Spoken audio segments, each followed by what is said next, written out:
So yun na nga guys, bumili kami ng souvenir. Ayan, 30 NT kapag isang piraso, pero pag 7 pieces ay 200 NT. So yun, ano siya, tag dito. Hoy! Stop! Stop! Ito, pang ano yung tawag doon? Panglagay sa rep, tsaka ano? Keychain. Ayan.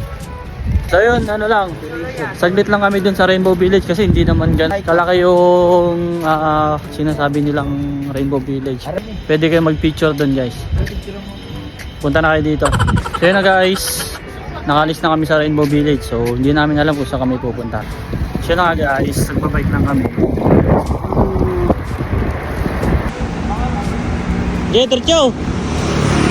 Saan na kami napunta?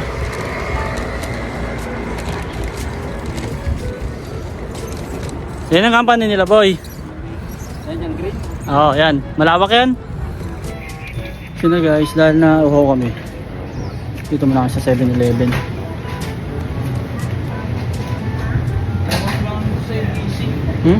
So easy. Oh. Ginagawa mo? Nauho kami. Kakabike. Kaya bili muna kami ng ano.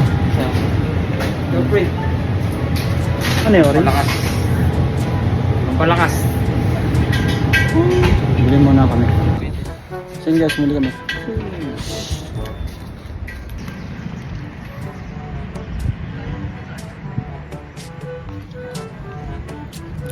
Ito, how?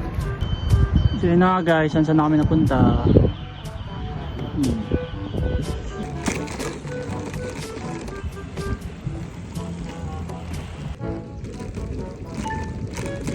Pumunta kami dito sa photoshoot ng girlfriend ko kahapon. Ginagawa mo?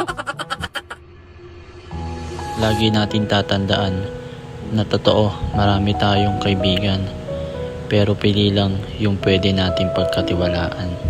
Dahil sa mundo na to, hindi lahat totoo sa'yo.